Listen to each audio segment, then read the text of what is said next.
और चाहे वो उद्योगपतियों का हो, वो आड़े आ रहे हैं, जिस कारण से सत्याग्रह को दबाया जा रहा है। बिल्कुल। चलिए, आम आदमी पार्टी से नागेंद्र शुक्ला जी। नागेंद्र जी, यही सवाल मेरा आपसे है।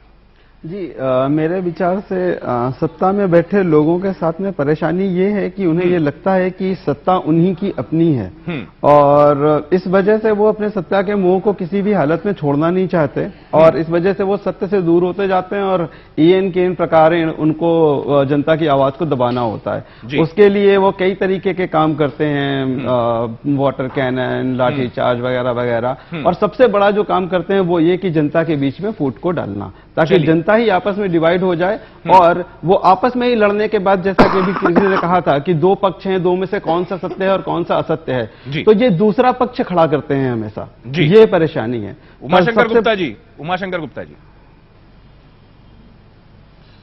नहीं, मुझे लगता है कि सत्याग्रह के पीछे सत्य कितना है और जनता का समर्थन कितना है, मुझे लगता है सफलता का एक बहुत बड़ा कारण यह होता है, इस प्रजातंत्र में कोई भी सरकार हो, कोई भी राजनीतिक पार्टी हो, मेरा ऐसा मानना है कि जनमत के आगे सब झुकते हैं। और ये कई उदाहरण सामने आए हैं। आज का भी उदाहरण सामने आया है कि दागियों का अध्यादेश वापस लेना पड़ा जब जनमत खिलाफ में दिखाई दिया है।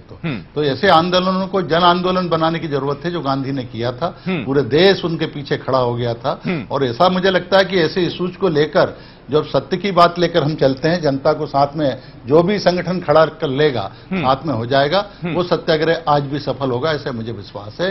हाँ, एक बात जरूर ध्यान रखना चाहिए, मुझे लगता है कोई भी राजनीतिक पार्टी हो, कोई भी सरकार में हो, संवादहीनता कभी नहीं होना चाहिए, संवाद बनना चाहिए। और कोई भी बात लेकर आंदोलन सत्याग्रह हो रहा है, उनसे निरंतर चर्चा और उसमें से ठीक रास्ता निकालने की कोशिश होना चाहिए। जल्दी से एक चिंता के साथ आपसे एक चीज जरूर चाहूंगा मैं, आश्वासन के तौर पे उमाशंकर गुप्ता जी, जो चिंता है, प्रदेश से जुड़ा हुआ मामला है। आपने, क्योंकि शुरुआत में मैंने आपसे पूछा था कि आप गांधी के विचारों में कितनी आस्था रखते हैं। प्रदेश में रीवा में कलश कक्ष नहीं खुला गांधी जी का, लोग बगैर दर्शन करके लौट गए। इस बात को आप गंभीरता से लेंगे? बस इतना सुनना चाहूंगा मैं आपसे। बिल्कुल, डेफिनेटली गंभीरता से लेंगे और उसकी जानकारी लेंगे, और कहीं ये जो चूक हुई है उस पर कार्रवाई भी करेंगे। खबर भारती पर ये आप आश्वासन दे रहे हैं? जी हाँ। चलिए, प्रज्ञान जी, आपसे पूछना चाहूंगा, इस दौर में क्यों नाकामयाब, क्यों आवश्यकता, और उस दौर की कामयाबी? मैं अमित, आपके सवाल को दो टुकड़ों में जवाब दूं। जी। आम पब्लिक के लिए, जो गांधीवादी है, उनके लिए सत्याग्रह है, लेकिन जो सत्ता में बैठे हुए राजनेता है, उनके लिए सत्याग्रह है। सत्ता को कब्जाने का एक तरीका है, इसीलिए सत्याग्रह को वो मानते नहीं। किसी भी पॉलिटिकल पार्टी को देख लीजिए, सभी लोग गांधी के नाम का तो जितना भरपूर दुरुपयोग उपयोग कर सकते करते हैं, लेकिन उनकी विचारधारा से सारी पॉलिटिकल पार्टियां भटक गई। तो इसीलिए एक ही, जैसा विमल जी ने कहा, मैं उनकी बात से सहमत हूं कि एक ही तरीका है पब्लिक के पास, एक अहिंसक रास्ता है आंदोलन का, वो सत्याग्रह है। लेकिन उस सत्याग्रह को मानने के लिए कोई तैयार तो हो, क्योंकि सभी राजनीतिक पार्टियां सत्ता के ग्रह से ग्रसित है। जी। के मिश्रा जी, माफी चाहूंगा, ज्यादा समय नहीं दे पाया आज आपको, लेकिन ये जरूर आपसे पूछना चाहूंगा जो सवाल मैं सबसे कर रहा था।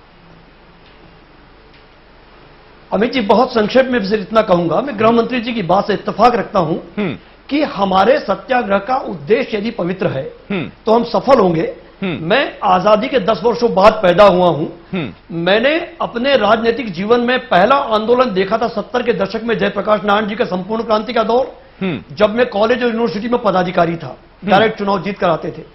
उसके बाद मैंने मध्य प्रदेश में देखा, माननीय प्रकाश चंद्र सेठी जी और अर्जुन सिंह जी ने डाकुओं से गांधीवादी उद्देश्यों पर चलकर आत्मसमर्पण करवाया। नंबर 3, जो पिछले वर्षों अन्ना हजारे जी का आंदोलन चला, वह भी पवित्र उद्देश्य को लेकर भ्रष्टाचार के खिलाफ था। पूरा देश और विशेषकर नौजवान उसमें जड़े, उसमें कहीं भी हिंसा नहीं हुई।